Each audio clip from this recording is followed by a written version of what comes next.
তাড়াতাড়ি টিকিটটা কেটে নিয়ে আমরা জগদ্দল ফেরি থেকে দুজনে বেরিয়ে পড়লাম চন্দননগরের উদ্দেশ্যে শপিং করার জন্য।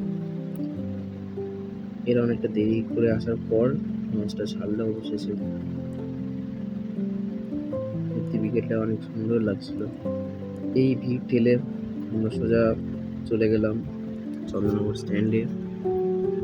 এটা সেই পুরনো ঐতিহাসিক কলেজ চন্দননগর।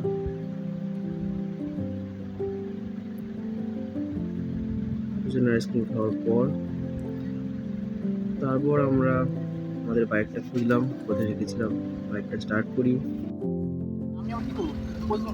আমরা সবাই বেরিয়ে পড়েছি দুজনে শপিং করতে। আমার বিয়ের গাড়ি চালাচ্ছে, আমার যাচ্ছে সার্কাস।